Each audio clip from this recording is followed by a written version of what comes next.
Stop! You're not getting anywhere with this Von Borchert. You know, I kind of get the same feeling, my dear Sarah. Listen. Nothing. Not a sound. No one's coming to save you. That's what you think. The Golden Order knows exactly where we are. By the time your ridiculous secret society turns up, I'll be long gone. As for you, nothing will remain of your body. If you touch a single hair on my mother's head, I'll skin you alive. You know, Louis, I have no intention of beating your dear mother. There are more persuasive ways of making you talk. You've stolen something from me that I intend to get back. Where have you hidden it? Von Borchert, you can't sell that book on the black market anymore. This is finished. We know you're planning on selling at one of Lord Mortimer's parties. All right? Just tell us who the buyer is and we can make a deal. You've no idea of the trouble you've gotten yourselves into.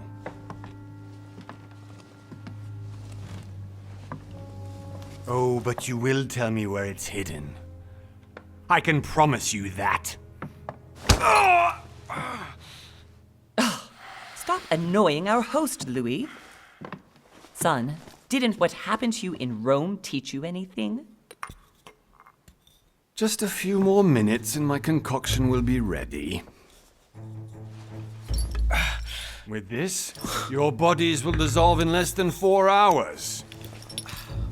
You'll see. It loosens tongues in no time. You know, I have to admit, Mother, the only thing you've ever taught me is that damn motto of yours. Always remain rational. And open. I got it. I've opened our shackles. Draw him over here. I'll take care of him. Von Borchert! Von Borchert! Listen. Let's make a deal. I'll tell you where the book is if you let my mother go free. Oh, what are you playing at? Don't worry, Mother. You want to play the hero. Pity you're not in any position to do so. For the last time. Where is Al-Azif? Let me do this. Trust me.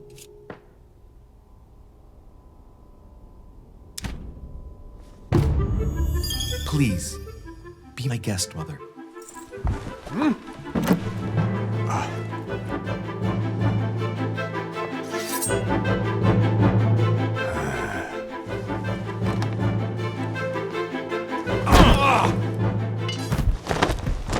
Well done, Louis. You reacted perfectly. How do you feel, Mother? Couldn't be better. He's alive, so I can question him after we get back. Pity he's just a middleman. Means I haven't finished with this case. Oh, I had a feeling you'd be running off on one of your adventures again, Mother. You know what? I'm warning you. This time, I'm coming with you. No, even though you impress me more and more, I have to do this on my own. Mother, you're no spring chicken anymore. Come on, let's go home. And don't forget to send our men to tend to Von Borchert.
Well done, Mother.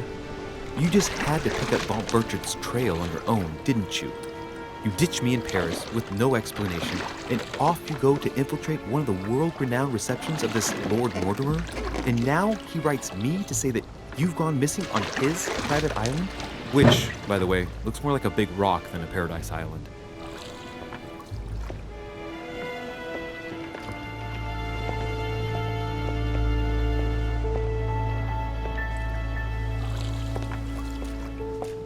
The least he could do is explain to me how he managed to lose you.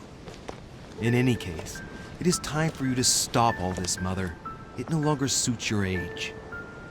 Well, I'm sure I'll find you once again, slogging through the caves beneath the island, searching for some long-lost mystical object that you just can't live without.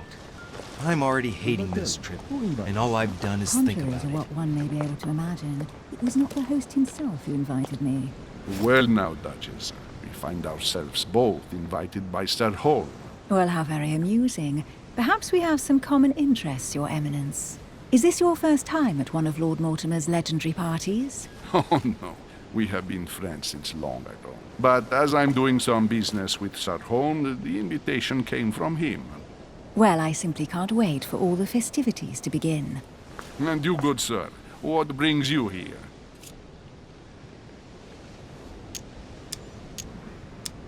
Lord Mortimer asked me to join him. We have some business to take care of. Oh, how mysterious. You adapt quickly, my son. You get along here like a fish in water. Would you believe that we are all here hoping to solve our personal issues? You'll see. Right. I doubt that you came here to look for your mother, Your Eminence.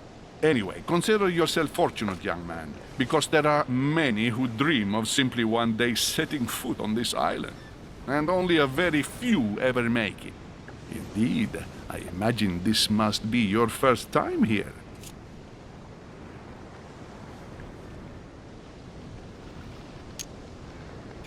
That's right. Until now, I've never been invited by Lord Mortimer. You'll see. You won't soon forget it. Given what I've seen so far, I wish I'd been passed over. Come, Duchess. They are waiting for us.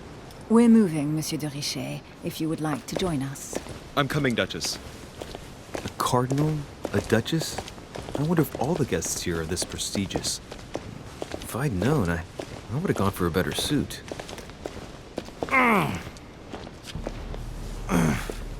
Are you all right?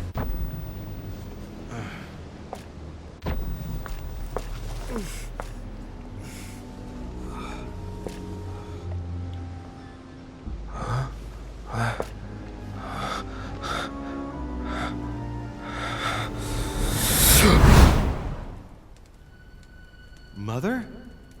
Oh shit, your hand! So, Okay, it's done. did you put it in a safe place? Yes. I made sure no one was following me. Don't worry, Sarah, no one's going to find it. Are you absolutely sure? Yes, I'm sure. Right. Just one thing left to do. No, Mother, no, don't! What? Have you lost your mind? There's no other way. If you kill me, you won't find it. That is the point, my dear. No one must ever put their hands on it again. No. But I trusted you. No, Sarah. Don't. No. No! You can run if you want to, Sarah, but you will pay.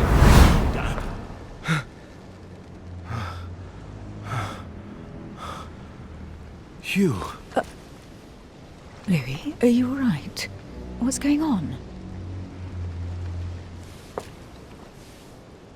Here, take this. I'm sorry. Keep it. Are you better? I'm fine. Don't worry. It's getting late. Why don't you go on ahead and I'll catch up with you, okay? Are you sure? Yes! I'm sorry. I'm sure, yes. Fine.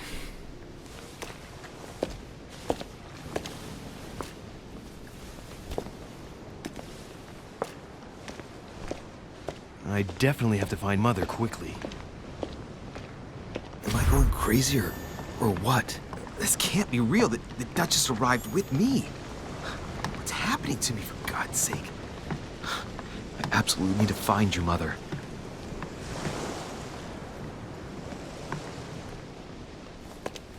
Louis, during the trip, I had something I wanted to ask you, but we didn't happen to run into each other. Yes, Duchess? I'm not sure if you remember, but we've met before. At that time, you were of two minds as to your choice of career. Tell me, what have you been up to since?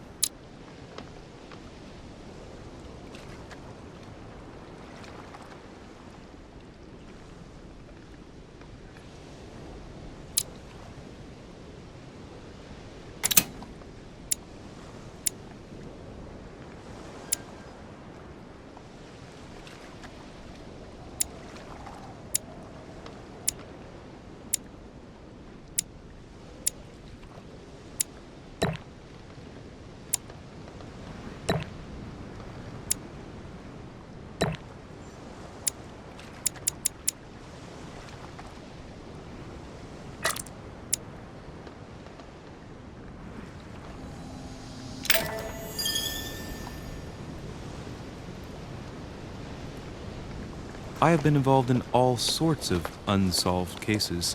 Have you ever heard of the Abbey of Hexham? Vaguely. An ingenious scam involving mass manipulation on a scale never seen before. There was a cavern under the abbey, wasn't there? Exactly. The wind would blow in through spouts, creating a terrifying howling sound. So, to stop the howling, the priests called for offerings from the peasants. And if they brought enough money, I'm guessing the priest stopped the howling. A perfect trick to fool simple souls. Admit it, Duchess. That story kept you in suspense, didn't it? Yes, it did. I'm delighted to find out that you were the young and brilliant French investigator. For someone who only remembers the case vaguely, your memories are very clear. Well, they say I have the memory of two people. But please, call me Emily. Fine, Emily. Tell me, I was actually helped on that case by my mother. You wouldn't know her by any chance? Wait, Louis. We've already met. You do remember me, don't you?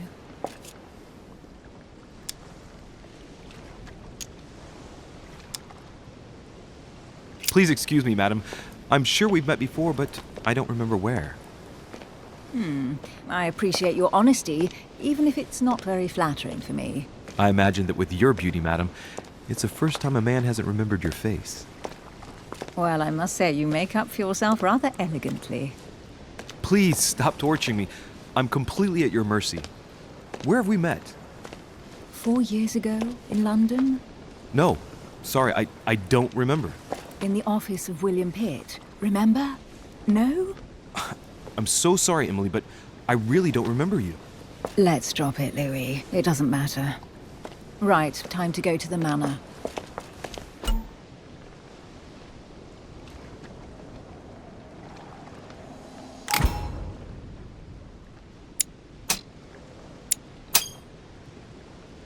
I ask her a question, she answers with another.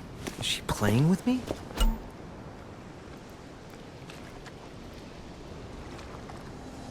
Emily, please excuse my insisting, but you still haven't answered about my mother. Do you know her? You'll see, Louis. Everybody here knows Sarah de Richet. I don't know where we're going like this, Emily, but you're connected to my mother one way or another. And if I can believe my vision, you don't have much of a place in her heart.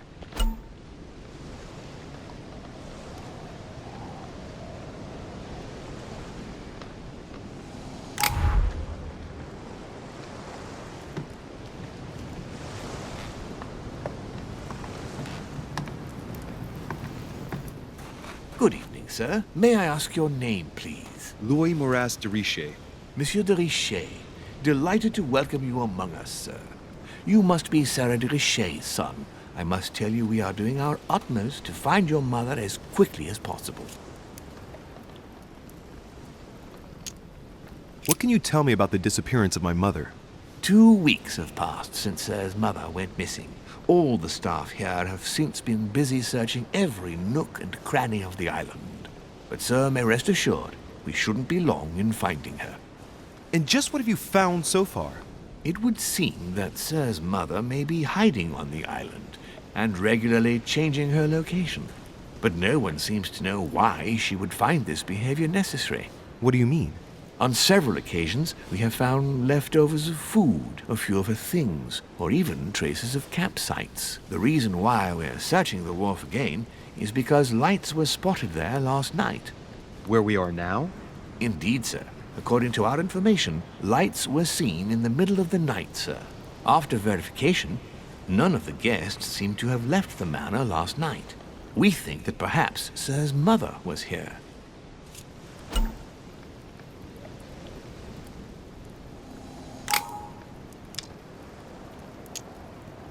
Did anyone see anything else? Unfortunately not, sir. Only lights were seen by servants of the manor, sir. And as I was saying, sir, all the guests were asleep, and no one seems to have noticed anything at all. We seem to have found an object that would appear to belong to Sir's mother. A handkerchief. The handkerchief is embroidered with the initials SDR. We came to the conclusion that they are the initials of Sir's mother, Sarah de Richet. I have orders to give it to Lord Mortimer as soon as I see him. I know my mother. She's not the kind to go for a midnight stroll on the wharf for nothing. I've got to find out what the hell she was doing here. Where exactly did you find the handkerchief? On the landing dock, sir. The one you arrived by.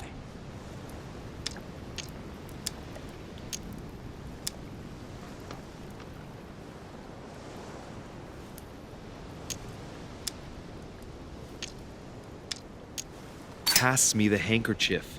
But sir, my orders were to give it to my master. Are you refusing to give me my own mother's personal belongings? Even though she was greatly looking forward to meeting your master, she's gone missing. And you seem incapable of finding her. Oh, but sir, please. And to top it all off, you refuse to give me the handkerchief that she so often let me use? Do I deserve such little consideration in your eyes? Is that what you wish me to report to your master? No, certainly not, sir. Please forgive me, sir. I have been such an idiot. Here you are.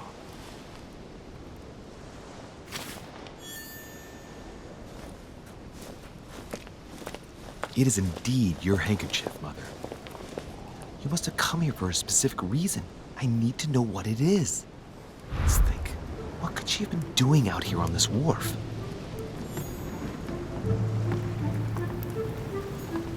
Looks like the barrel's been broken for quite some time.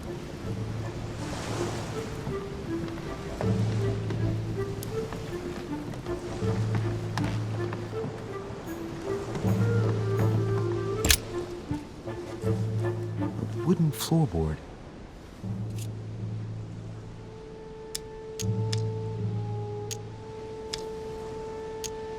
Probably comes from this part of the wharf. The wood is slightly eaten away, of course, but it still would have been fine if it weren't smashed.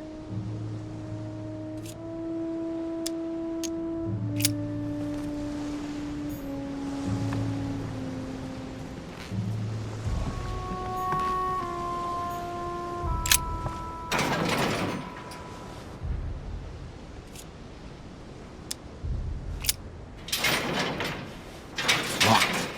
I'll never get it open barehanded.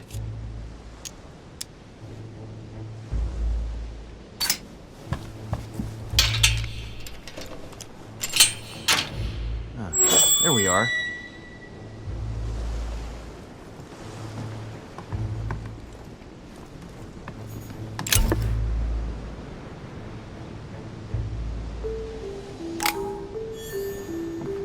This looks like a pistol case, but it's empty. I don't know if this has anything to do with you, Mother, but if it does, at least now you're armed. Just like in my vision. And none of it's telling me anything useful.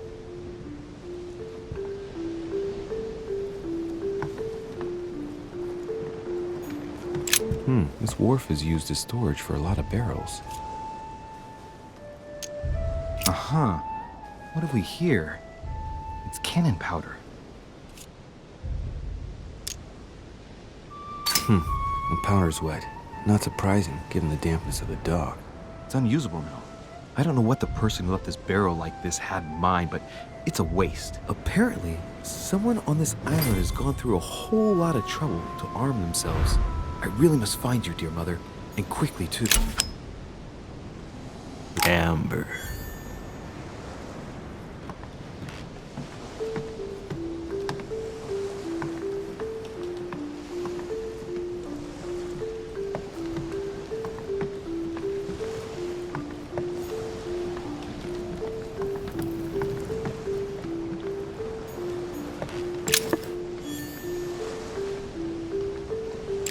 This chest might belong to Duchess Hillsborough. Must be an incredible view from up there. Impossible to set foot on the island without being seen from 300 meters away.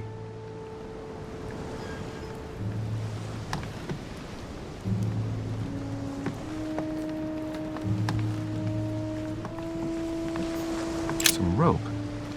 Apparently no one's touched it for a good long time.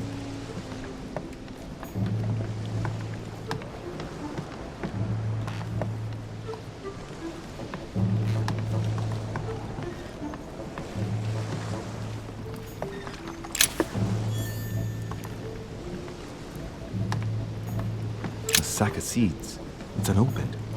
No one seems to have used any.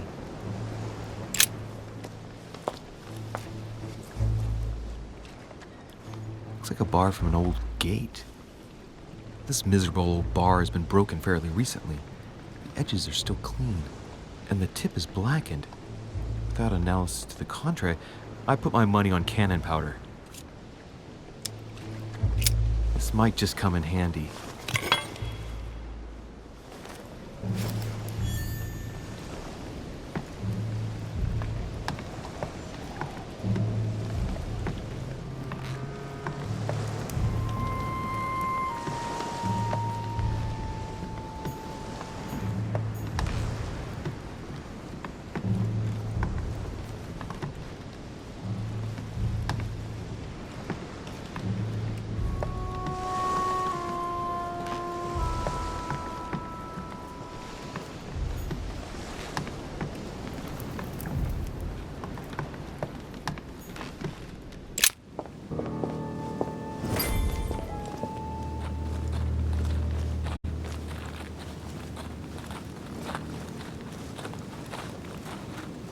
How did Mortimer manage to build his manor at the top of a rocky outcrop?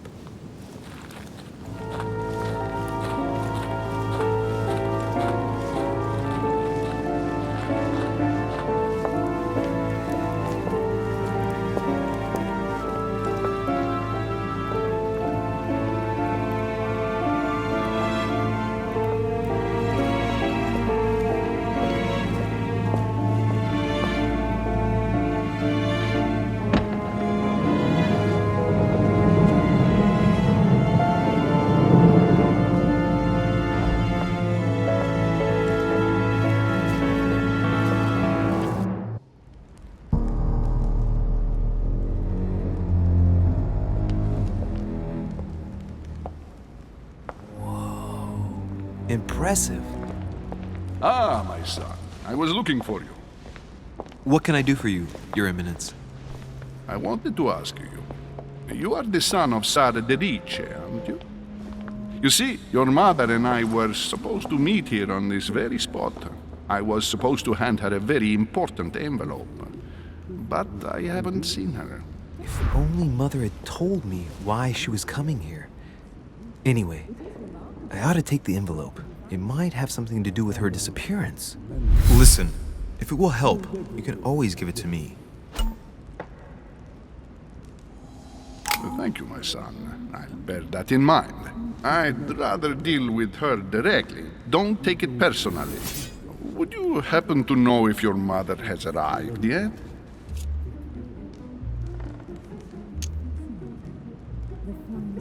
Certainly, Your Eminence.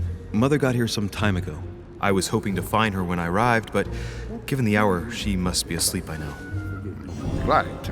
I shall see her tomorrow, then. By the way, Your Eminence, I wasn't aware you knew my mother.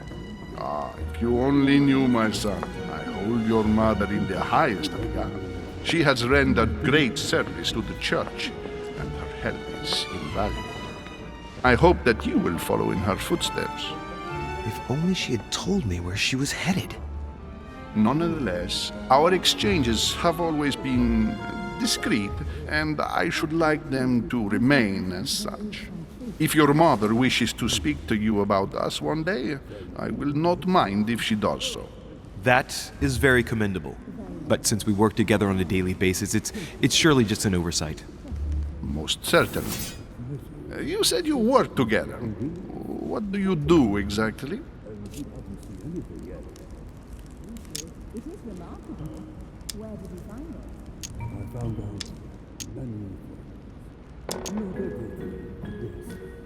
Be it Mother or myself, our motto has always been discretion in all things, and to promise to never betray a word of honor. Was your secret safe with Mother? It will be even more so with me. You have convinced me. The mystery with which your mother manages her business proves that she carries your motto close to her heart. Your words seem sincere, my son. All the same, it bothers me to see you in a quandary, Your Eminence. Is there any other solution? Look, if it's of any help, you can always leave your envelope with me and I'll give it to her as soon as I see her. I hesitate. Up till now, we have always dealt with her in person, and that has always been successful. Do you think I should give it to you?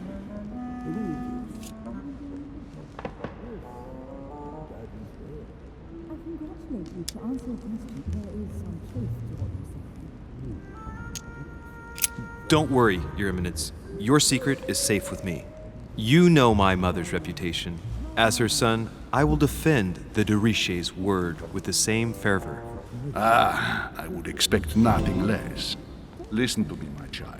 If I give you the letter, can you promise me before God that no one other than your mother will read it?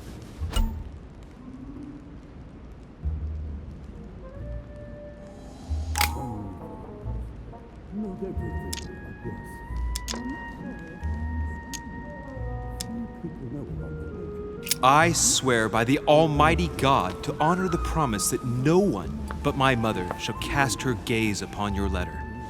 Good. Listen, let's stop there. I'm going to tell you a secret, Monsieur de Richet. Your mother and I are organizing the escape of a large number of French priests who face a massacre organized by the accursed Republican tribunals. The church is literally being bled like a beast. Without your mother, hundreds of men of the cloth would have gone to the guillotine. She has made the services of your order available to us by organizing the priests' safe passage across the borders. Even if she does not share all our convictions, she always provided assistance. Young man, you can be proud to be her son. Be it only for her sake. Always respect your name. Here, the letter I spoke of. It includes a list of about 15 names ready for departure. Be quick. Remember to tell Sarah when you see her that time is short. Well played. I'll decide later when I'm alone whether to look at what it contains.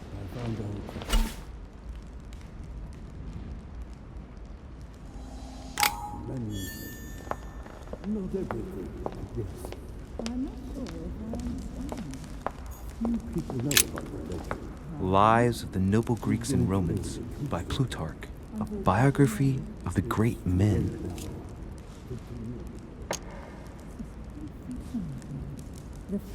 Open to Brutus's page. Caesar, stabbed by multiple blows at once, sees Brutus raise the dagger on him. Then, covering his head with his robe, he delivers himself to the arms of the conspirators. Nice family. Let's keep it. Might come in handy someday.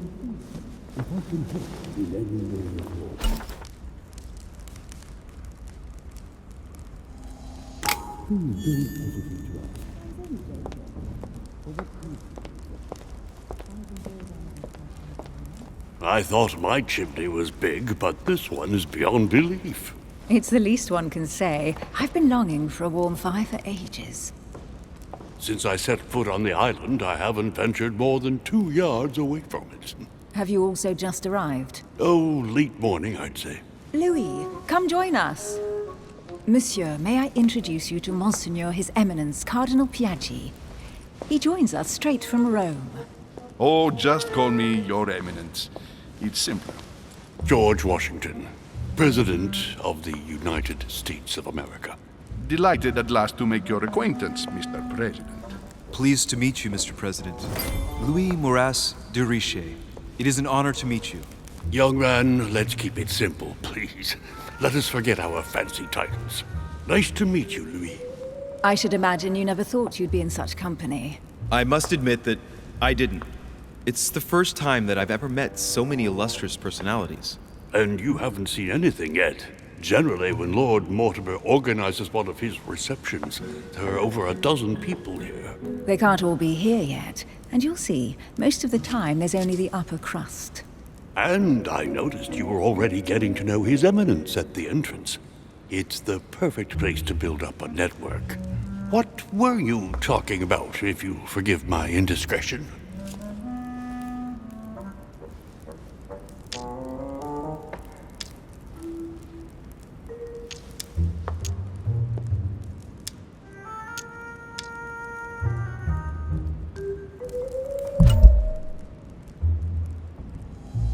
Oh, nothing special.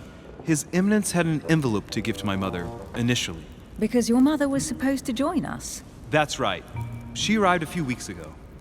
Several weeks at Lord Mortimer's? She must be a special guest. Oh, pity.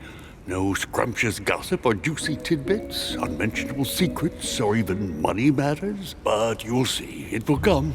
Despite all the goodwill in the world, you can't stop people scheming left and right around here. Speak for yourself, sir. Well, my friends, do any of you know the reason why we're here this time? Not in the slightest. As for me, I've been invited by Sir Holm, a close friend of Lord Mortimer, but I do not know the reason why. You see, Louis, every time Lord Mortimer organizes a reception, he always finds a moment to set up a chat with all the guests. During which time we remake the world. Accompanied by gallons of absinthe and cussing. I'll leave you to imagine the result. So, if I understand rightly, Monsieur de Richet, you've come out here to join your mother. For what reason, exactly? Like you, Mr. President, I'm here as a result of Lord Mortimer's invitation. 2 members of the same family here. That is rare. You know what they say. You can pick your nose, but you can't pick your family.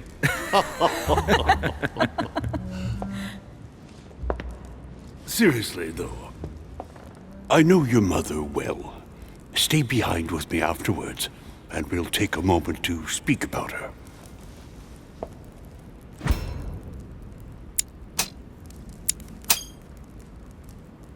Good Lord! Washington is wearing the emblem of the Grand Master of the Golden Order. It's the highest distinction of the Order in the United States. It puts him on par with my mother. He must really know his stuff when it comes to the occult. Good evening, my friends. Holy shit! That's the man for my vision. An urgent case has delayed our host, Lord Mortimer. He can't be present this evening, and he sends his deepest apologies. He's asked me here and he hasn't even turned up? Great start. Do you know that man? Sir Gregory Holm, an English aristocrat, very influential. He's also close to Lord Mortimer, so don't be surprised if he acts like he's at home. And now, my dear guests, a light meal is served in the small salon. For those who would like to, you're invited to follow me into the next room. My dear fellow, you must have read my thoughts. I shall follow. We'll have to be careful not to make too much noise. One of Lord Mortimer's guests is relaxing. Oh, we shall be quiet. Don't take it the wrong way, Sir Holm, but I have already eaten. Thus, I shall be happy to remain by the fireside. If you don't mind, Gregory, I should like to keep Mr. Washington company. Please feel at home. And you, sir? If I stay with Washington, we'll be able to speak about my mother. But on the other hand, I'd like to learn more about this home. I saw him in my vision.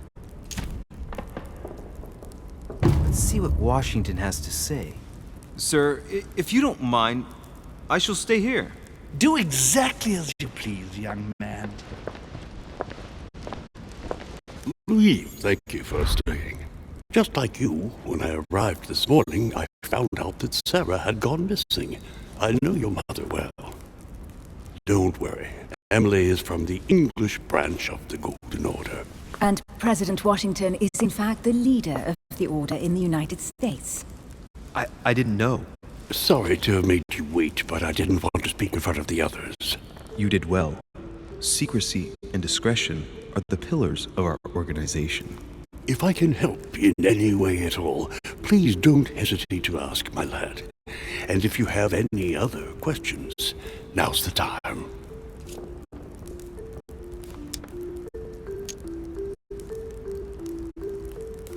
Mother has always had a fascination for Lord Mortimer, but has never wanted to tell me why.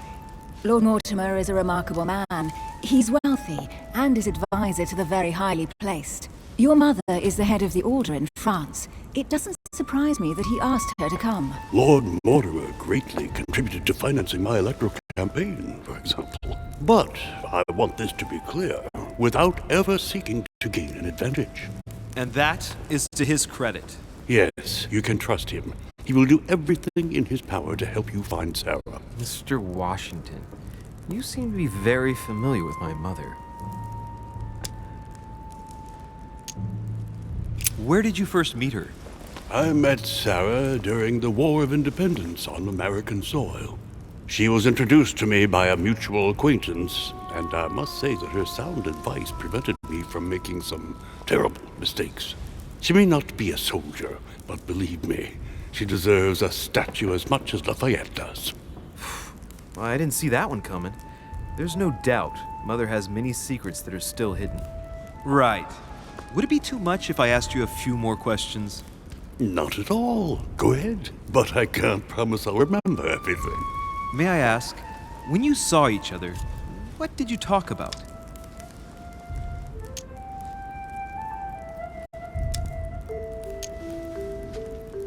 My mother has always been fascinated by strange powers. Did she talk to you about anything like that? Yes. Her facility for discerning truth from rumor served me well. Such as preventing massacres, like the one at Salem, from happening again. Or convincing people that horsemen cannot ride around without heads. What was it that she used to say now? Keep an open and logical mind? Yes, that's it. Thank you, sir. I was hoping to speak with Lord Mortimer. At least now I have some information, thanks to you. I repeat, Lord Mortimer is a man of his word. You won't be disappointed. And I am persuaded that your mother's research is his main concern.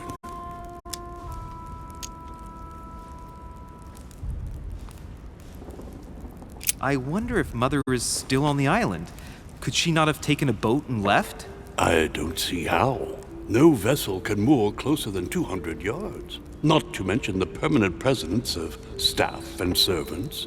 There is one strange thing, I grant you. This island is barely the size of Delaware, and despite that, no one has been able to locate your mother. So my mother still must be on the island. Don't worry, Louis. I'm sure nothing bad has happened to her.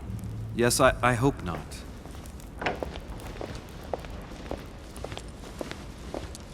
Careful, they're coming back.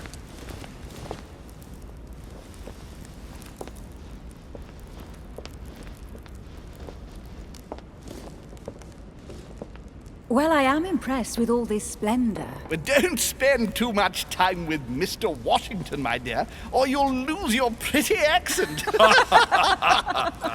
You seem to be intrigued by that statue. Absolutely. It is remarkable. Lord Mortimer is fond of atypical works of art.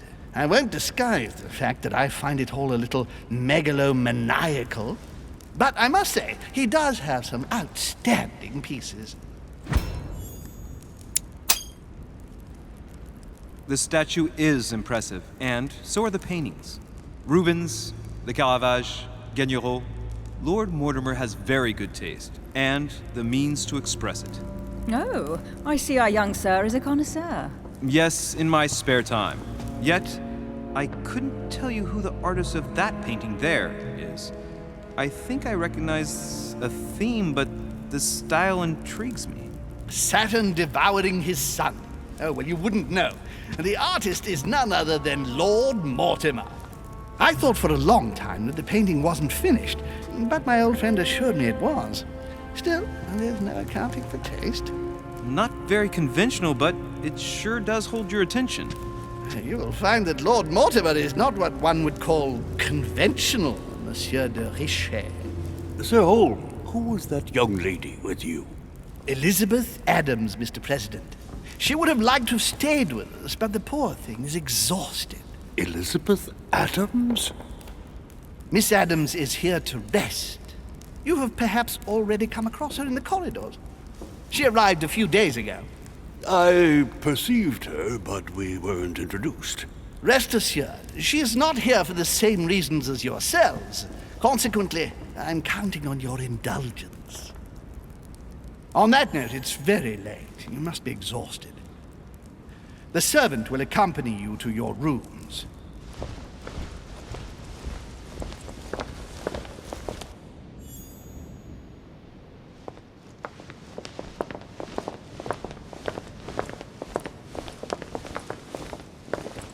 Ladies, gentlemen, I bid you all good night. Mr. President, Your Eminence, Duchess, you have the same rooms as usual.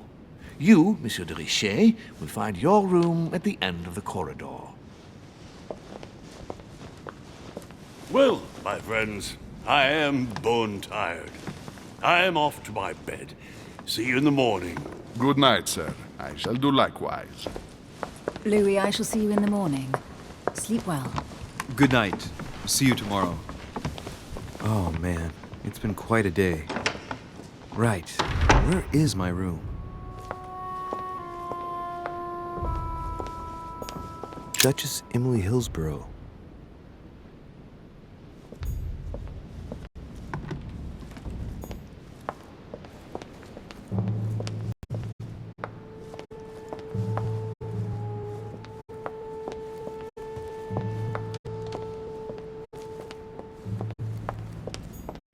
Monsieur Napoléon Bonaparte. Monsieur Jacques Perru.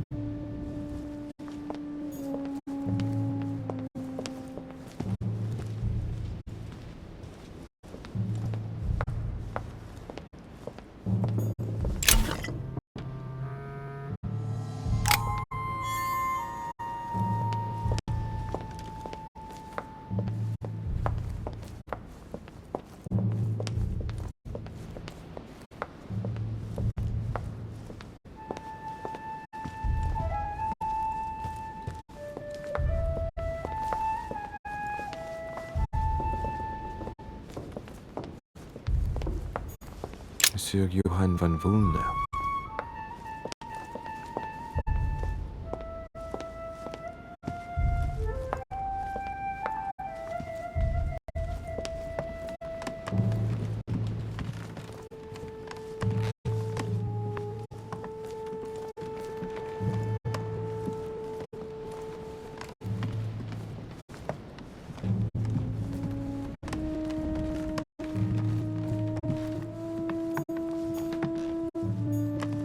President George Washington.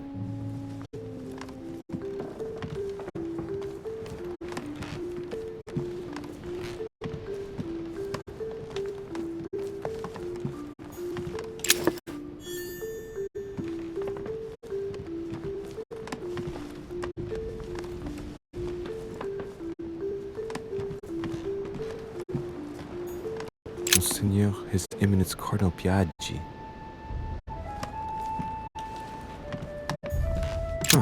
That's me.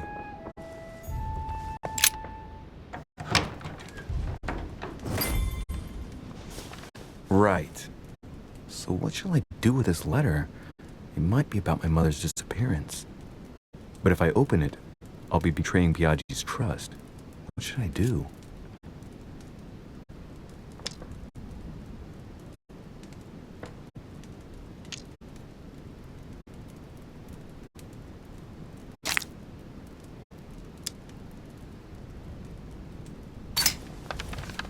so. It really is a list of French countrymen. Piaggi wasn't lying. Wow! Nice room. Mortimer sure doesn't do things halfway. Saint Jerome and the Angel. Yet again, art with political undertones with an image of a saint hearing voices.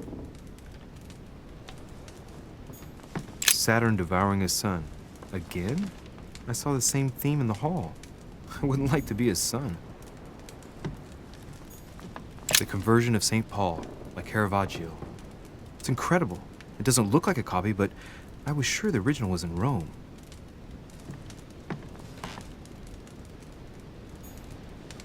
St. Francis of Assisi in ecstasy, before superior voices. It always amuses me to see how art gets used for propaganda purposes.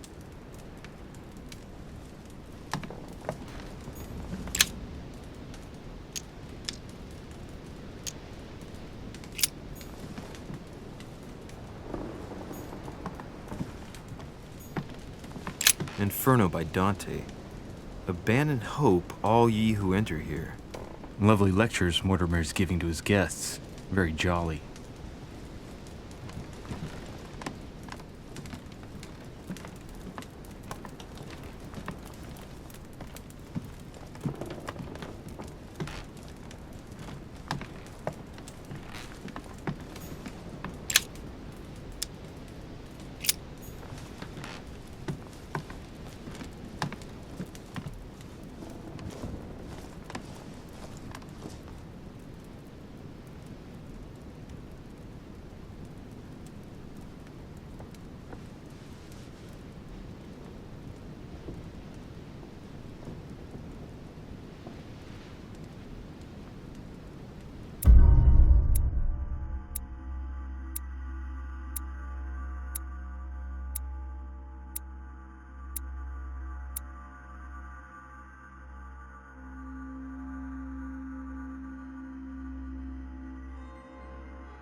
Your turn? The servants are not very efficient. Durocher can't be far away. They'll find her soon. Their search time is restricted, given that they must keep an eye on Adams. I can take care of her, you know.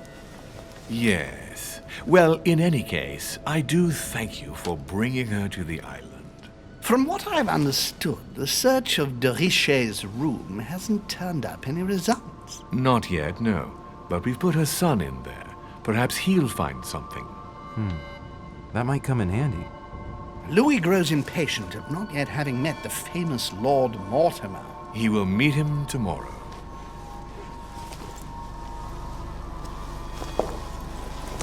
What What a pity to lose a knight at the start of the game. Are you waiting for someone?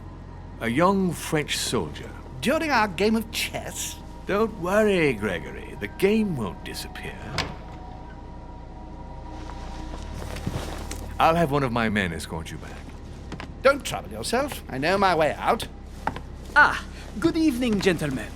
Please forgive me for this late hour. It is never too late, and we have much to discuss. One last move?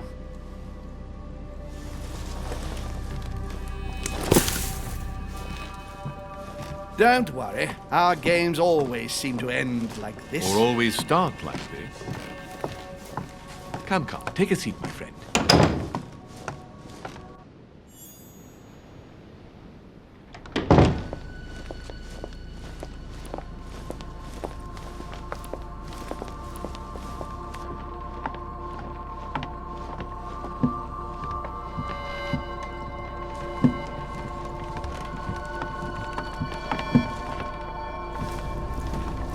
A little nighttime stroll, Mr. President? There's nothing like it for a good night's sleep. Do not hesitate to ask a servant to show you back. The corridors seem quite safe. Peppermint, lime flower, and valerian. My miracle remedy when one can't get to sleep. A very good night to you, Mr. President. Thank you. And to you too, sir.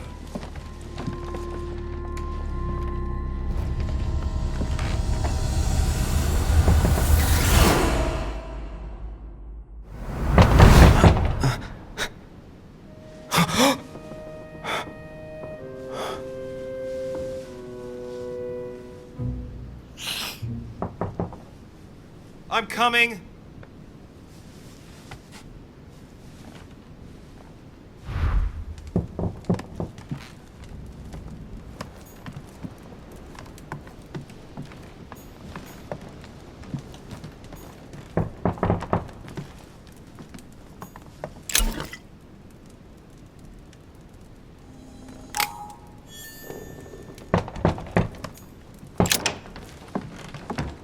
Excuse me. Am I bothering you? No, not in the least. Is something wrong? I'm going to need your help.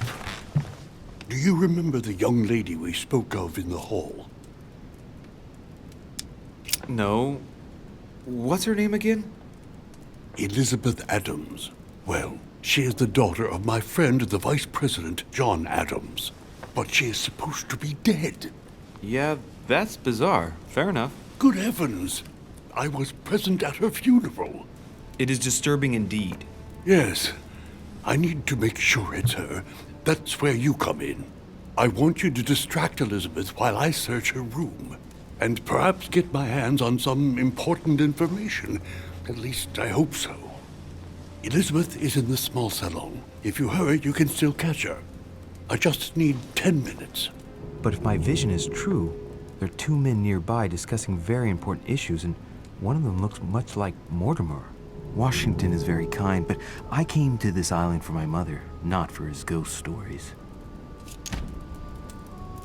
Count on me, sir.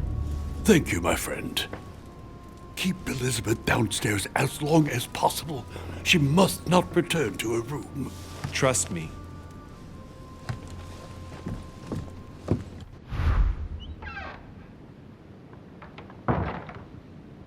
According to Washington, Lady Adams is in the small salon. I'd better hurry. Louis, you're straying from your objective.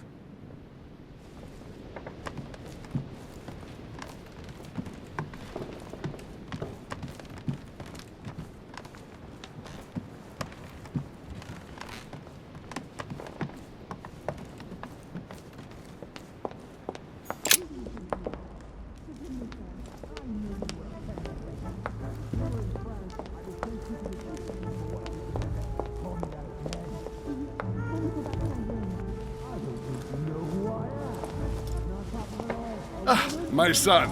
Oh, you are a godsend. What's the matter, Your Eminence? I believe a Miss Adams may be in danger. What do you mean? Do you hear that? She is being manhandled in the small salon. By whom? I don't know exactly. A thug, a Frenchman, it seems. By the cut of his cloth, I'd say he's a member of the French Revolutionary Government. You should do something, my son.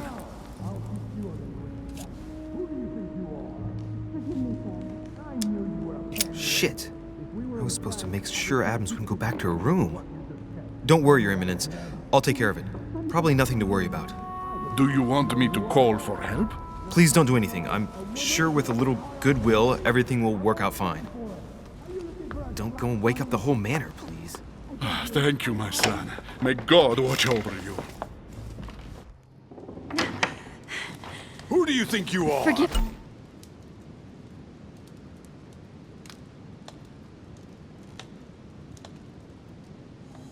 me, sir. If we were in France, I'd have sent you to the guillotine for what you just said. Please, just let me go back to my room. Hey, you! Stay out of it! This is none of your business. I'm gonna teach this little slut how to behave. What the hell is going on? Huh? I don't think you know who I am. Stop. I beg you. I didn't mean to. Don't hit me, please, sir. Shit. If I step in, Adams might just run back to her room. And if I do nothing, yes, Washington will have enough time to search, but this girl's gonna suffer. Damn it, what should I do?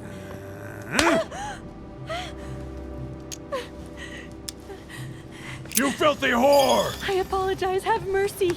Please have mercy. No!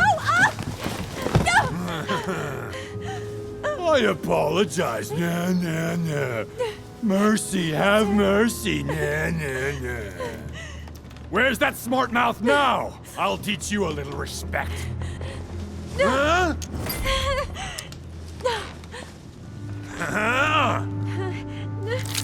My mother told me often enough. Sometimes the end does justify the means. I'd hoped I wouldn't have to apply that rule, but at least Washington will have enough time.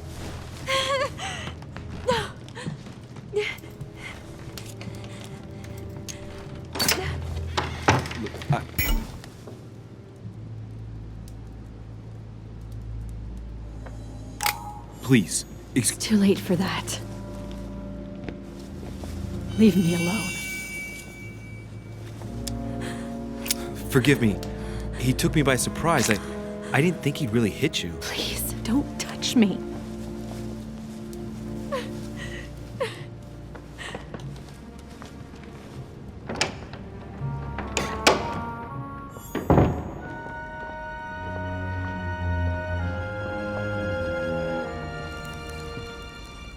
Well, did you get time to search the room? Yes, I found out many things. Good. Did Elizabeth give you any trouble? Elizabeth? No. Well, you could have mentioned she was with a raving maniac, huh? What do you mean? She was with a Frenchman. He was about to beat her when I arrived. What the devil are you talking about? I thought he was gonna kill the poor girl. Did you intervene? I did what was necessary to give you enough time to search her room. Good work, my friend. I knew that I could count on you. So tell me, did you find any information? Oh, yes. What I found is likely to upset you. What do you mean by that? Elizabeth is indeed the daughter of John Adams. Why pass her off as dead? I found her medical file. It appears that for many years, your mother was her personal doctor. From what I read, she behaved more like a butcher than a doctor. What are you talking about? I'm not a child. What's going on here? John believed that his daughter was possessed. He appealed to your mother to save her, but the treatment she inflicted on the poor child... My God. Look, stop beating around the bush. What exactly did she do to her? Do you believe your mother capable of torturing a child?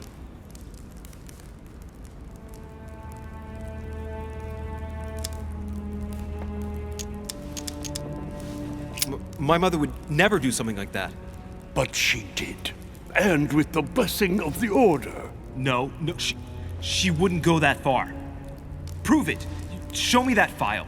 I left it in her room so as not to arouse suspicion. My mother's not a monster.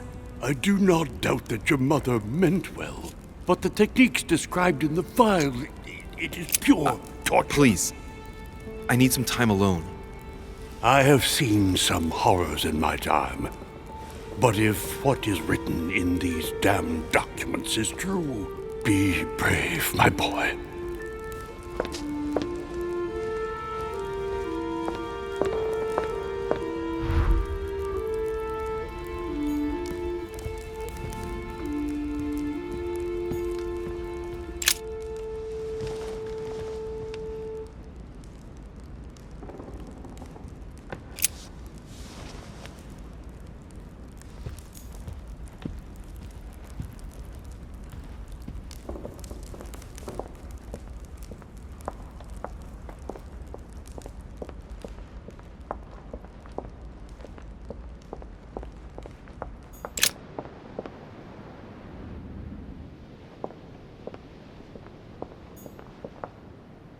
Duchess Emily Hillsborough.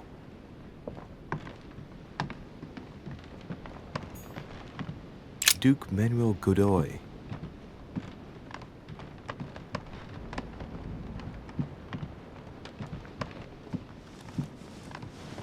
Your Eminence, what are you doing here? I was worried about you, my son. How did it go with Miss Adams?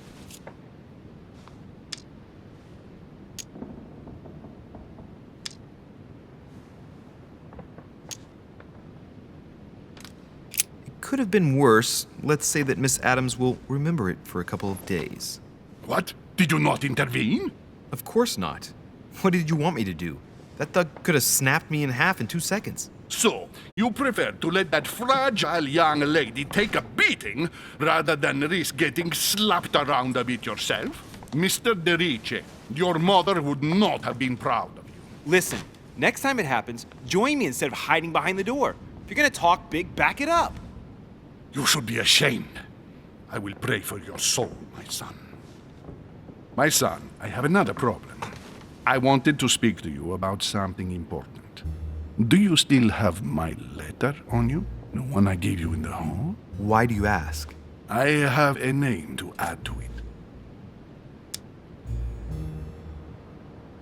Here it is. Thank you, my son. Ah, I see that it's still sealed. I was right to put my trust in you, Louise. Give me 1 second, please. I can't imagine what would have happened if I hadn't added this name to the list. Please be sure to give this letter to Sarah the moment you see her. You can count on it. Have a good night.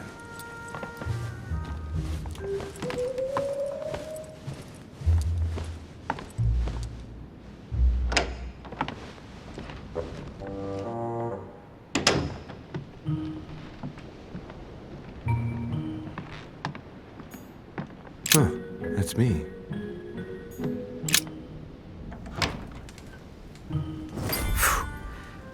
I'm exhausted. I better go to bed. I'll search my room tomorrow. If Mother stayed here right before me, you never know. And Mortimer had better show up.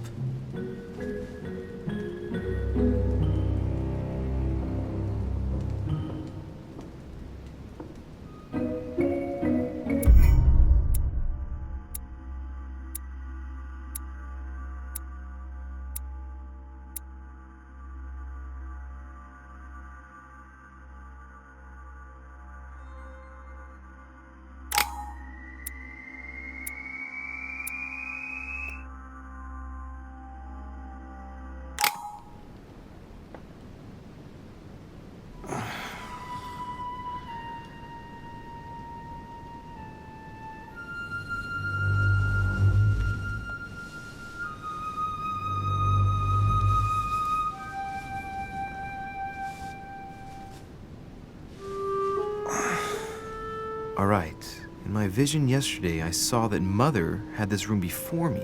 I'd better search the room. Who knows? Maybe she left me something behind.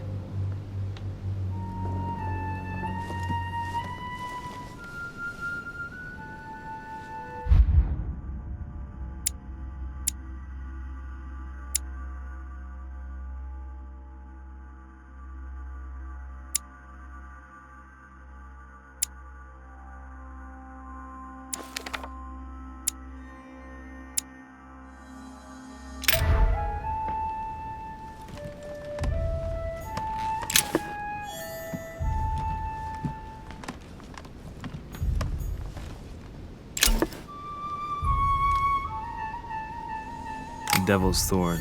I'll keep it. The torture of Ixion, condemned by the gods to lose his mind because of his arrogance.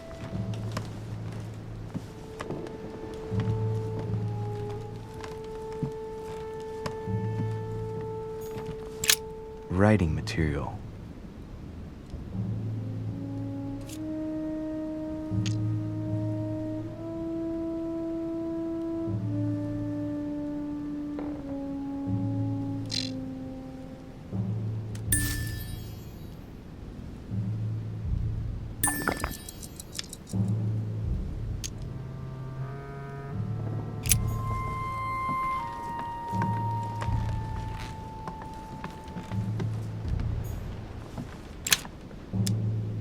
Golden elixir.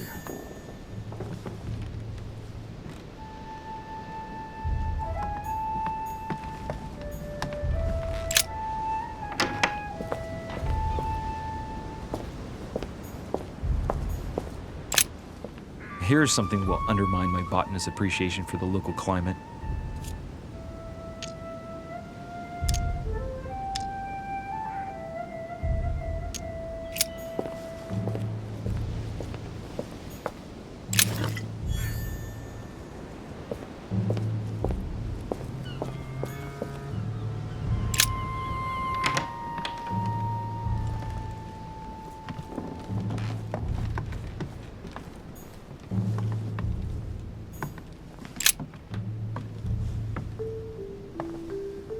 There's a circle around the lock here.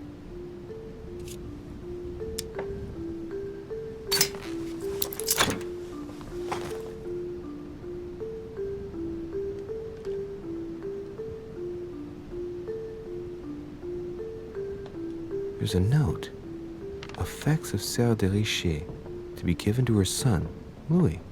I should probably take it. All right, I've retrieved everything.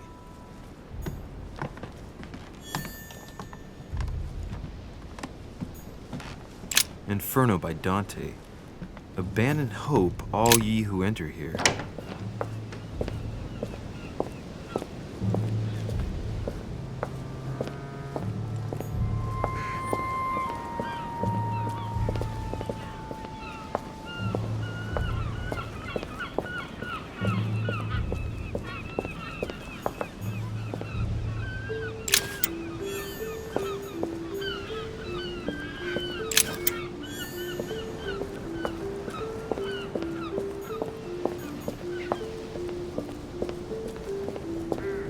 Priest's robe, crosses. Must be Piaggi's room.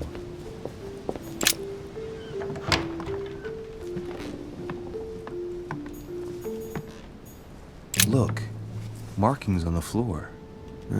Just a bit worn out. I was hoping to find something leading to a secret passage.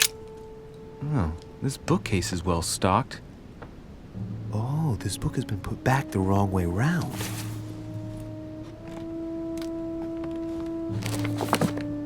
A Voyage Around the World, the travelogue of the explorer Louis-Antoine de Bougainville. One of Mother's favorite books. What a coincidence. And I don't believe in coincidences. It's just too much. I don't know what's going on here, but if you felt threatened, I'll bet you'd leave a clue, wouldn't you, Mother? Found it. A faint sign of the order, barely visible. Mother, you undoubtedly must have hidden a clue in this book. Let's see if I can find anything else in this room. Come on, Louis, think. Think.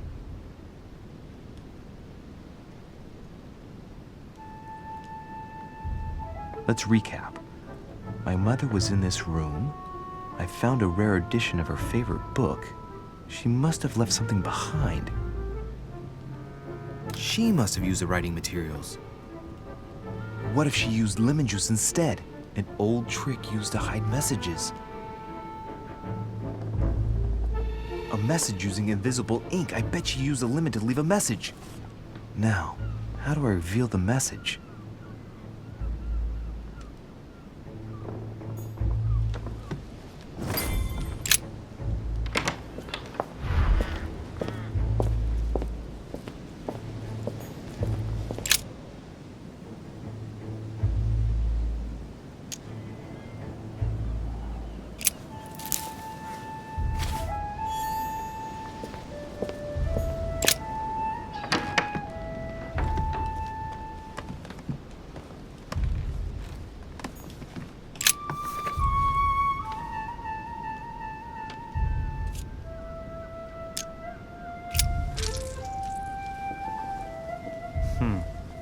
that wasn't it.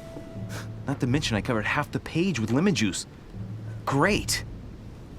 Louis. Lemon's used to write secret messages, not to reveal them. I'll have to try something else.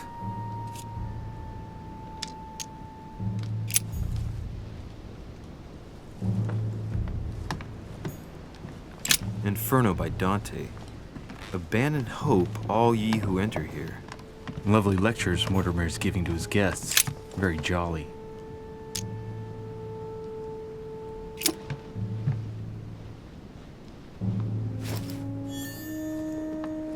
The incredulity of St. Thomas. Why is Caravaggio representing St. Thomas putting his finger in the wound? Thomas looks on but doesn't touch. Look, markings on the floor. Just a bit worn out. I was hoping to find something leading to a secret passage.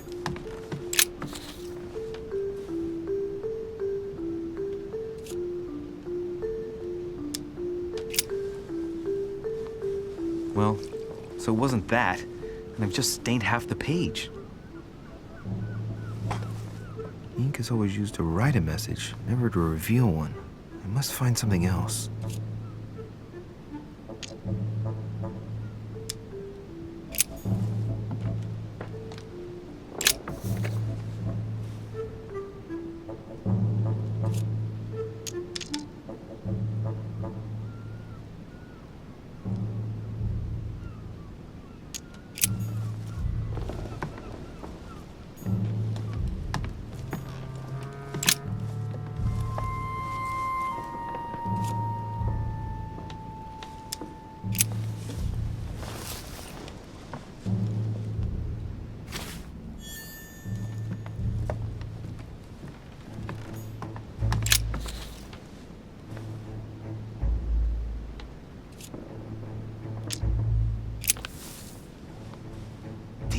I'm making a serious mess here. It's no good. It might have worked if the writing had left marks in the paper, but no. There's only traces of lemon. Luckily, I've only put ash on part of the message.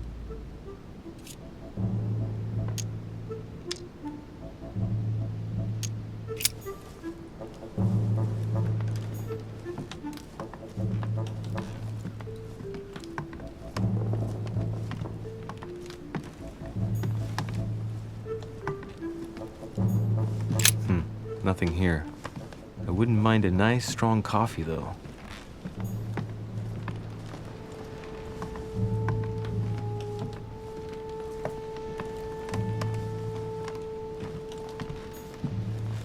Nothing.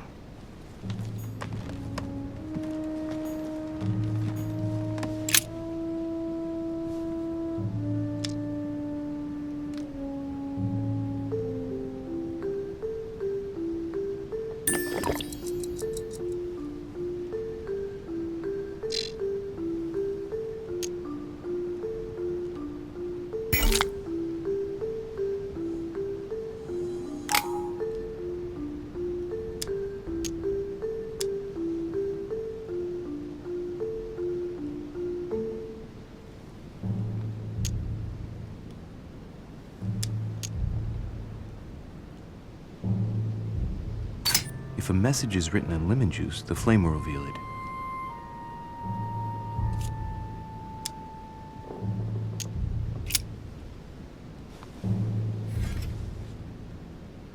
Well, I think I've searched everywhere. Maybe I should try it out on the book.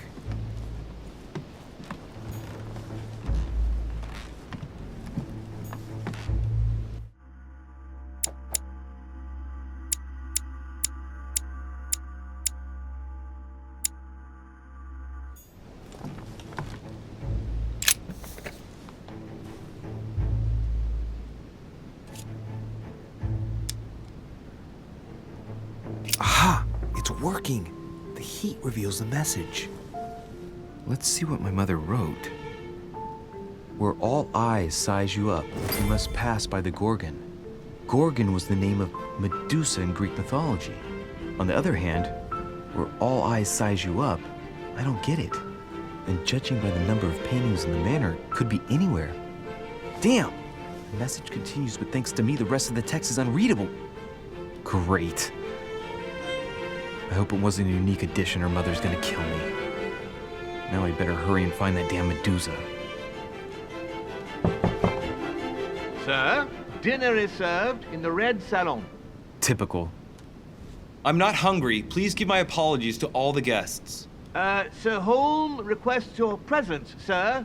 Well, I guess I'm just gonna have to wait before going and looking for my Medusa. Tell him I'll be there in a minute.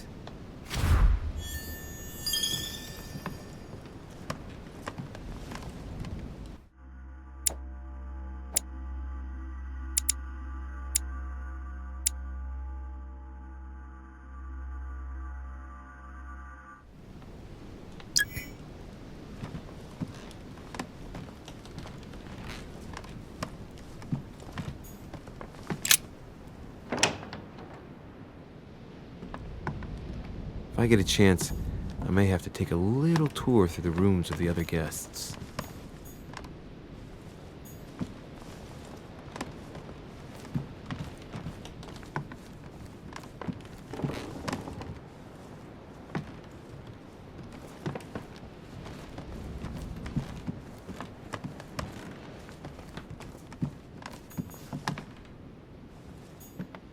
President George Washington.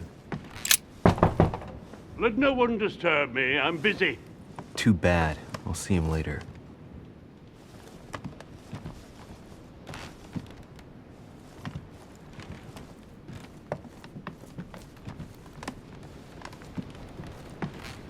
That's the door to Elizabeth's room.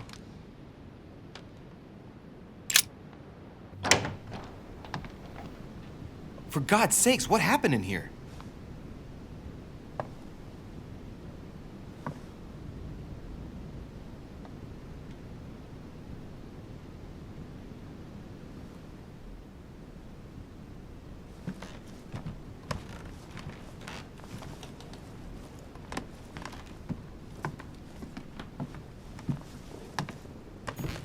My dear Elizabeth, I'm writing to inform you of some unfortunate news.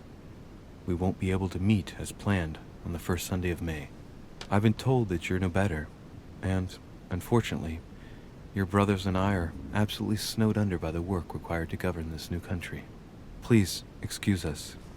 As soon as we can get free, even if it's just for a day, I promise we shall come and see you. Your loving father, John Adams. P.S. Don't hold it against your mother. She still isn't ready. Please don't judge her. I'm sure you'll be able to put all of this behind you one day.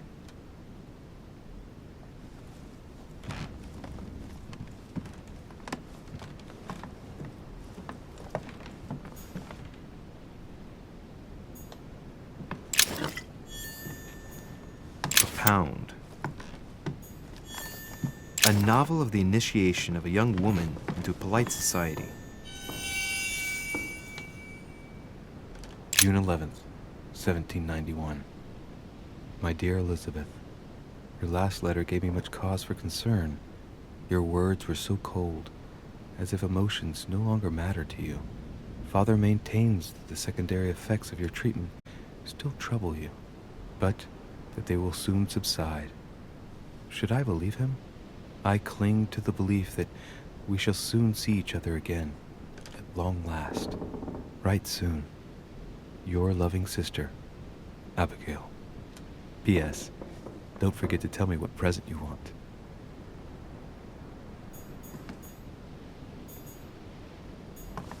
August 24th, 1792. Elizabeth, I am driven to despair and doubt there is any point in writing to you. I'm not even sure you'll receive my letters. Father controls my correspondence more and more. I am certain he filters our exchanges. Thankfully, one of the chambermaids is able to help me get my letters to you. But they still remain unanswered. I often think about you and pray every day to be able to hold you tight. We have so much time to make up. I beg you, answer me, please. Your loving sister, Abigail. P.S. That horrible woman came again yesterday. She spent a long time speaking with Father. I didn't understand everything because they spoke in French, but I'm sure they were talking about you.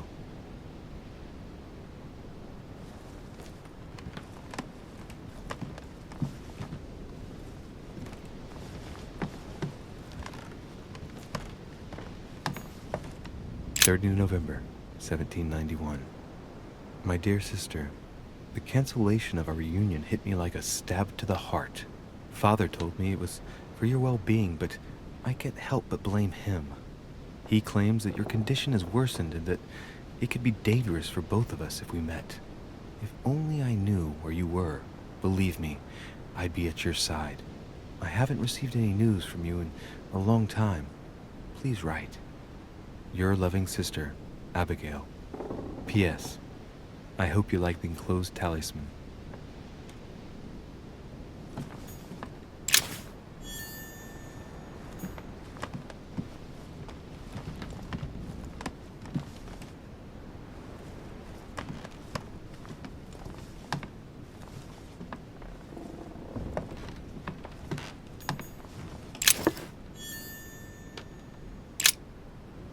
Looks like I found a box containing some kind of white crystals.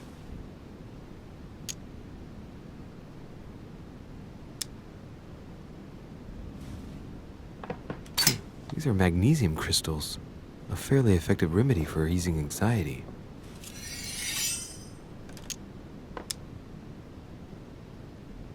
Well, let's see what it tastes like. Ugh. I really need to stop tasting everything I find now.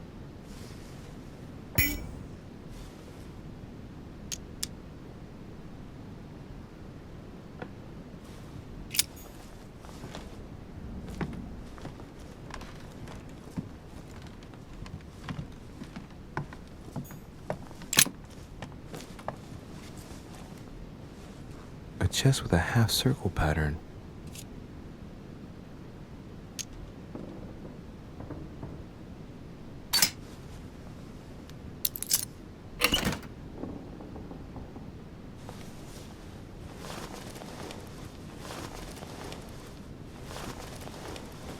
An untutored hand copied these notes.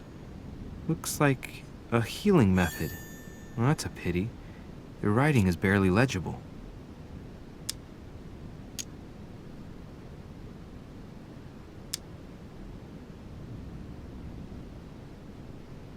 Feet and hands are bound. A piece of cloth in the mouth prevents the tongue from being sectioned. It looks like preparation for an exorcism. Is Elizabeth really possessed?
Sir Jacques Perreux? That must be the door to the room of the soldier I saw in my vision. Monsieur Napoleon Bonaparte.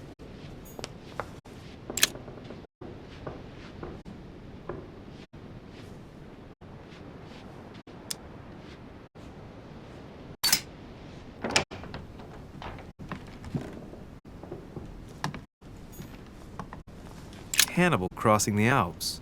Another military success. Why do I get nothing but visions of horror in my room, and he gets victory after victory? The Prince by Machiavelli. A perfect read for anyone with a surfeit of ambition. That might come in handy.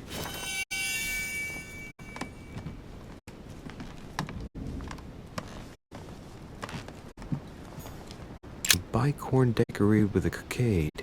It must belong to a French soldier. My dear son, I'm writing to implore you to act quickly. The situation is rapidly worsening here.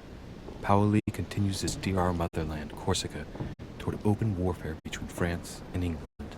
His men are everywhere. We are obliged to go into hiding and are unable to remain in the same place for more than 2 days. I wouldn't be surprised if they targeted us soon. Make haste, my son. You hold our destiny in your hands. Your loving mother, Maria Letizia Bonaparte.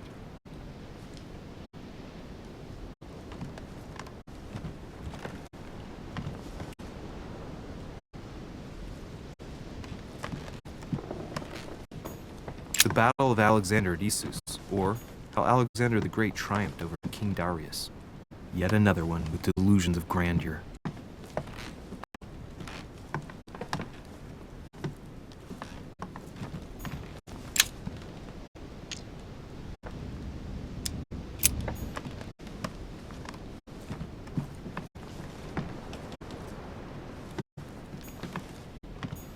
My dear Napoleon, as previously agreed, I would like to ask you to join us in January on my island to participate in the High Society meeting organized for the occasion.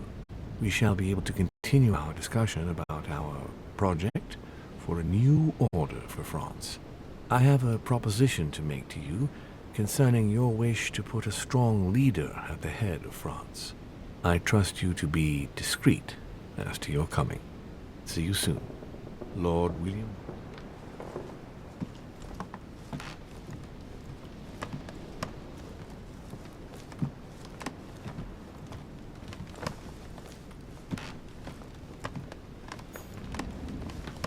French actor Talma is Nero in Britannicus, the last emperor of the Caesar dynasty.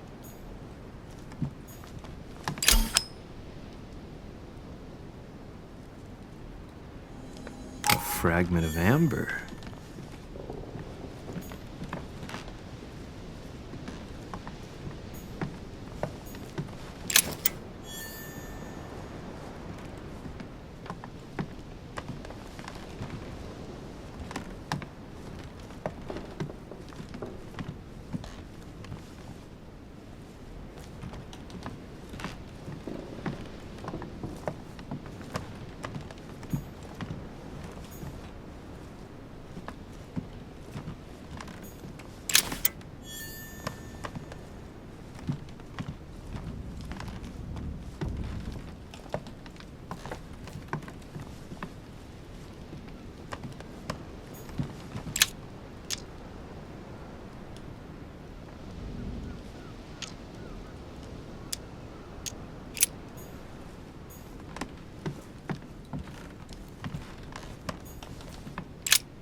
Sir Jacques Perru?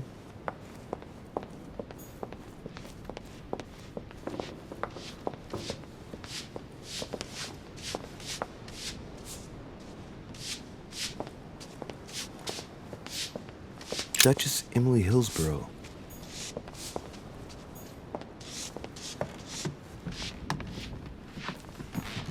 Duke Manuel Godoy.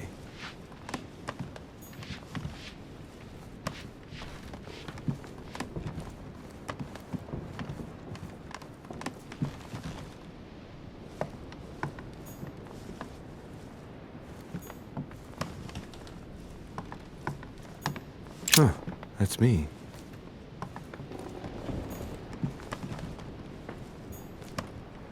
Monseigneur, His Eminence Cardinal Piaggi.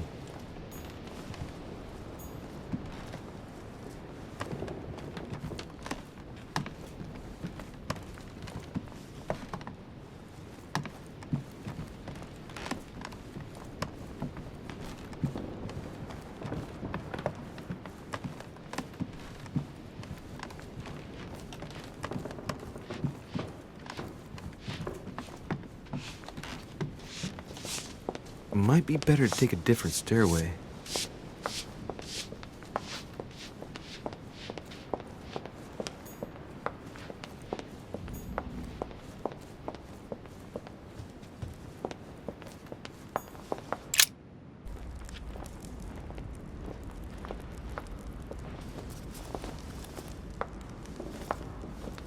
Excuse me, Monsieur de Richet. I really need to talk to you. Is this about last night? No, that was just a misunderstanding. I'm sure it was a little bit my fault, too. There's no excuse for that man's horrible behavior. You ought to tell Sir Home. Look, the only thing that I care about is that I've lost something precious. I'm not worried about Jacques Peru. I'm sorry. I should have stopped him from beating you. What's done is done. It was my fault, not yours. Don't say that. It's never the victim's fault. Look at your eye. My eye's nothing. Last night, I found out that your mother was on the island. What are you doing here?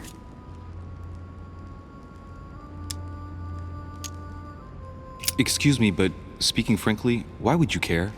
I know your mother very well. Really? Yes, I have been in your mother's care ever since I was born. She nursed you. Oh, I wouldn't say nursed. No. I remember her stare, cold as ice. Her sadistic hands pressing over my mouth to silence me while I screamed in pain. I remember her knees, too. She held me down with them while she cut and burned scars into me. Hold on a minute. What do you mean?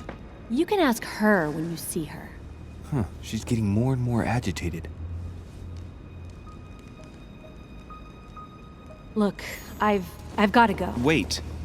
I need to know more about you and my mother. Why did she put you through all of that? There must be some reason for what she did. What's the point of rubbing salt in the wounds? I want to find out what really happened. No, you really don't want to know what your mother did when I shed my first blood at puberty. On the contrary, you can tell me anything. Let me be my own judge. I know your little game. You're no different from the rest of them. You couldn't give a damn about me. The only thing you're interested in is finding out about your mother. Don't say that. Not everyone wants to use you. Some people care about you, don't they? Haven't you got a sister? Yes. I'm sure she loves you with all her heart. She's the only one who cares about me. I would have put an end to it all by now if it weren't for her. Since you insist, I'll tell you how I met your mother. Thanks for trusting me. You see, before I was born, my mother often suffered from hallucinations and fits of anger. Soon people could barely recognize her. She became a completely different person. So my father spent an enormous amount of money paying for the best doctors, but none of them were able to cure her. The last resort was to call a priest. So, is that what your father did? No. He went to an expert in the occult. Ah, my mother. Her reputation already extended beyond our borders. My mother's fits stopped at my birth, and Sarah de Richet concluded that the evil had passed into me. Not only did it encourage her to stay, but she took the opportunity to advise my father to separate me from the rest of my family. That's how I was declared stillborn. My fate was decided that very day. It would coincide with my mother's frequent trips to America. I had my first fit when I was 3. That's when your mother began her experiments to rid me of the evil inside. I understand how you feel, but I know my mother. I'm sure she had her reasons, even if it seems difficult to believe. Everything she put me through was all for nothing. My whole life was ruined for nothing. So what brings you here then? My father used to know Sir Holm. He offered to introduce me to the world's leading authority in the occult. Lord Mortimer. He was my last hope. Until I found out he had also invited your mother. It's got to be a coincidence. I don't believe for a second she's come here for you. You can't change my mind about this, Louis. My days are numbered, and I know it.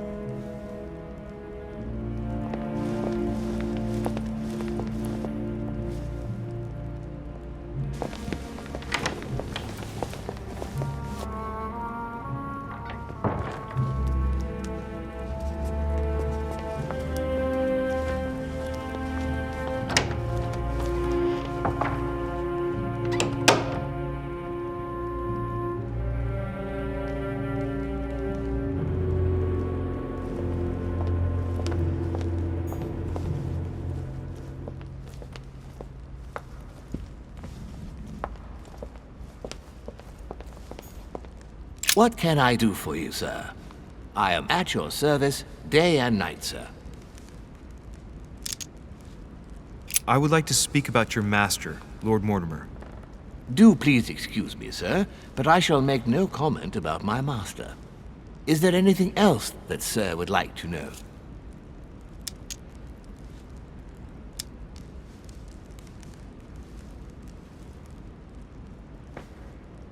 What can you tell me about the guests? Do excuse me, sir, but I am bound by discretion to say nothing about Lord Mortimer's guests, sir. Perhaps sir would like to know something else?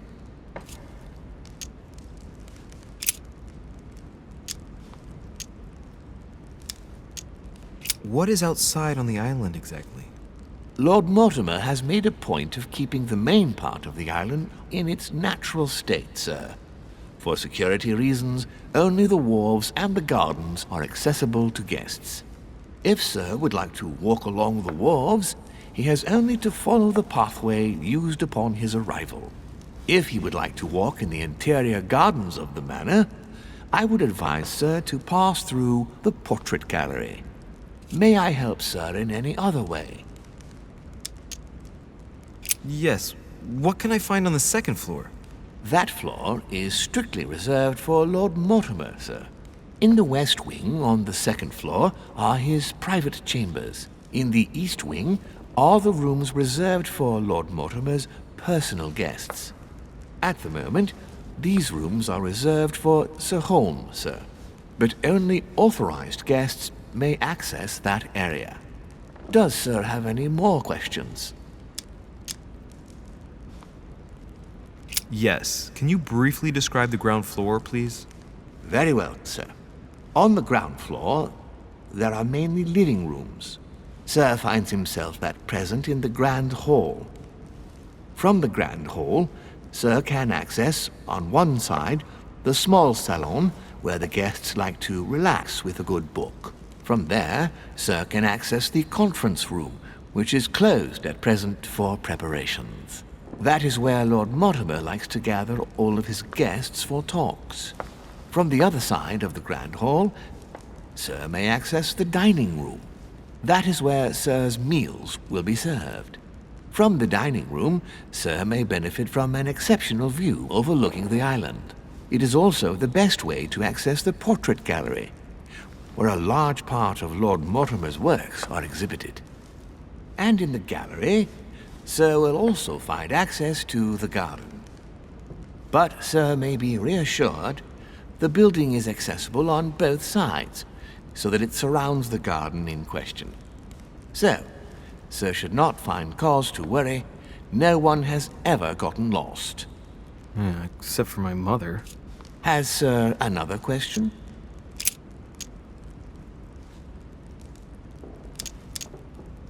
As I was unable to bring my personal effects with me, I was wondering if you could find me a few items.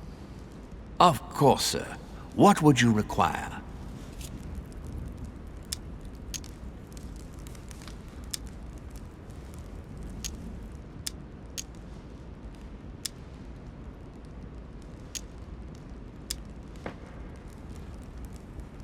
I still haven't quite recovered after that boat crossing. Would you happen to have any devil's thorn by any chance? I am sorry, sir, but the devil's thorn may be just a plant, but it is also a powerful psychotropic drug that causes undesirable diuretic effects. I would advise against sir taking any.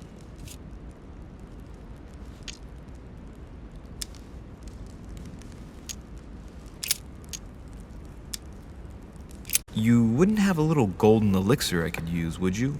Oh, unfortunately, sir, I have orders not to give any of that medicine to any of Lord Mortimer's guests. Some guests are here to follow a very strict treatment. Mixing or combining certain substances would be dangerous for sir.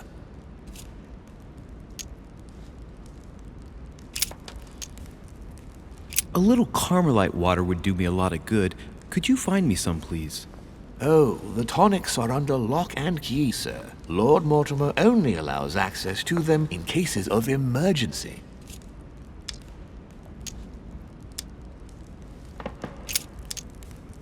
My good fellow, Would you have any amber available? I would, but unfortunately, I don't think I am authorized to give it out, sir. I believe it is a precious stone.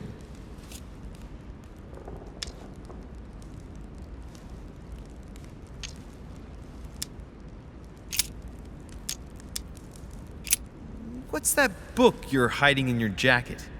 The Sorrows of Young Werther by Goethe, sir, and I am not hiding it. Hand it to me, please. It is damaged, sir. I would never dare lend sir a book in such a pitiful state, sir. I took it to restore.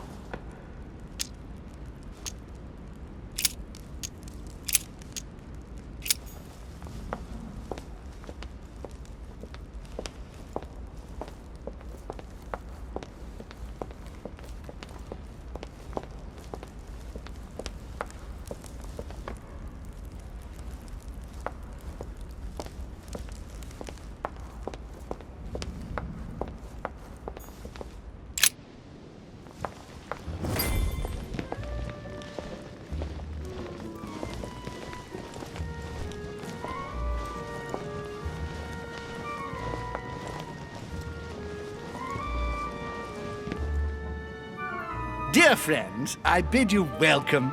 I hope the night was not too short. Your Eminence, Duchess, Monsieur de Richet, allow me to introduce our new guests. They arrived during the night. Johann Christoph von Wollner, Minister of Religious Affairs and close aide of Frederick William II, King of Prussia. Napoleon Bonaparte, Lieutenant of the French Revolutionary Army. And Jacques Peroux, French Revolutionary Tribunal Judge. Unfortunately, my friends, Lord Mortimer will not be joining us this morning, but he should be with us later. So, let us begin. What is Mortimer playing at? He tells me to come urgently and he sends no one to meet me? Thank you again for the wine, Your Eminence. It is served every day at the king's table. I am delighted. Volner and Piaggi seem to be getting along well. And you, sir? Surprising when you know Volner prohibited religious practices in Prussia.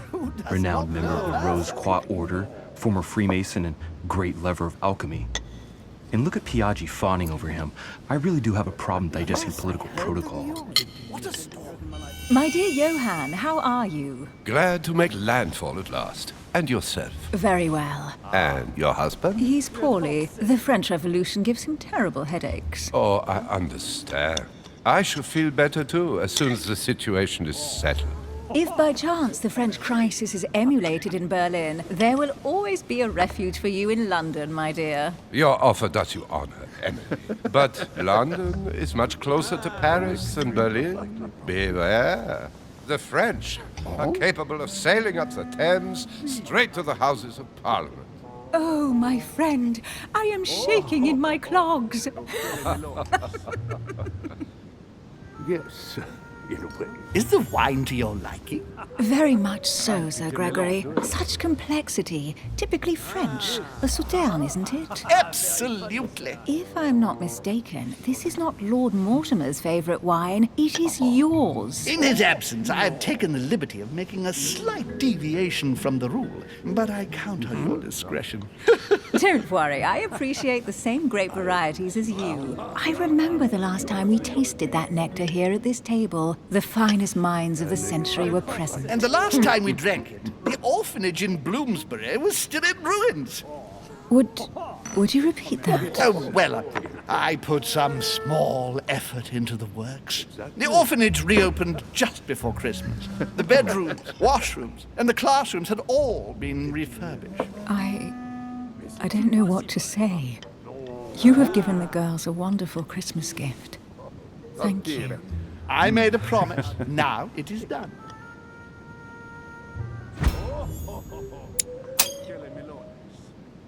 It's the first time I've ever seen her so moved. Just mentioning that orphanage broke right through Emily's hard shell.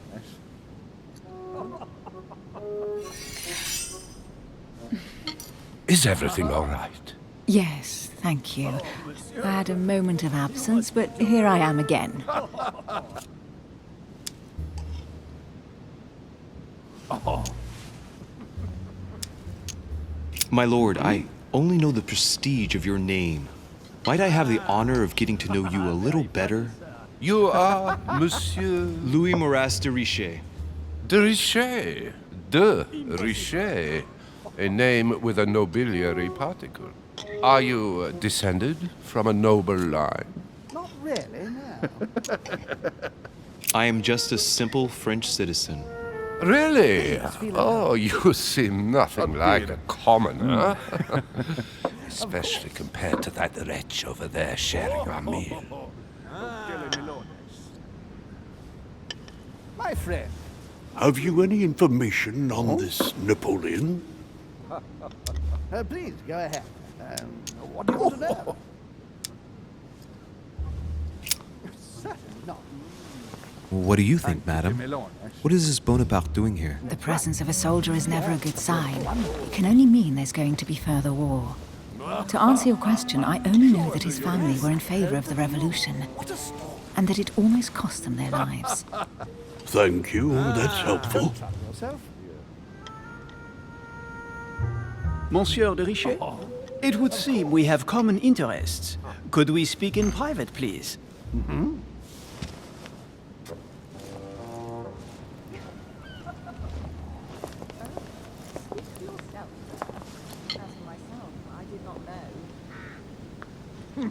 Lord Mortimer and the Golden Order, through your mother, have concluded a financial agreement. Stay composed, Louis. I'm listening. An agreement for cannons. Lord Mortimer assured me that you are to take over the project on behalf of your mother. You must know that I am deeply sorry about their disappearance, but I must validate the deal urgently if I want to be able to organize things properly. I haven't seen Lord Mortimer yet. I'm afraid I'll be unable to answer your questions. He assured me that you could replace your mother during her absence.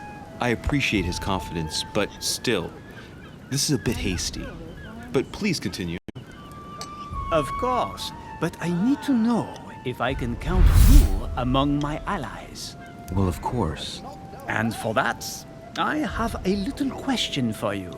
The agreement stipulates an aid of 50,000 louis d'or for 200 cannon.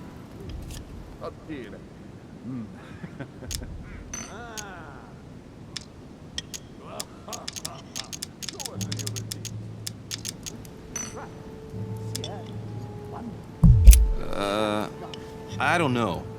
Maybe you ought to speak to my mother. Oh, what a pity. I was hoping you would be up to the challenge. Too bad. I have one last question I would like to pose to you. We don't know each other yet, you and I. And I need to make sure that we both share the same vision for the future of France. Given the hard times that have befallen our beautiful country, what do you think it would take to restore its luster?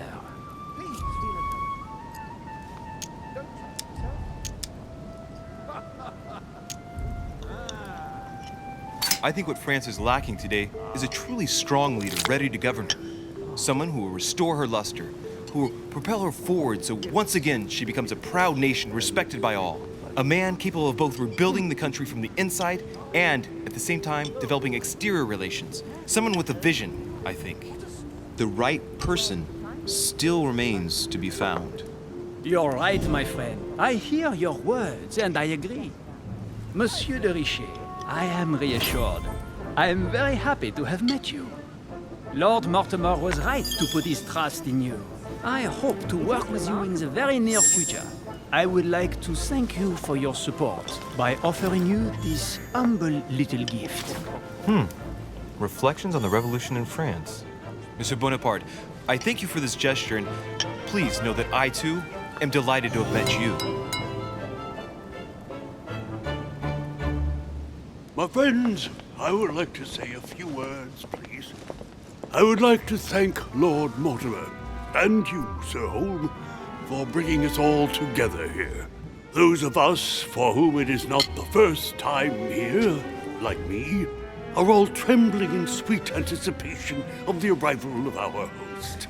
For the rest, I would like to reassure you that Lord Mortimer always has a few surprising projects to propose.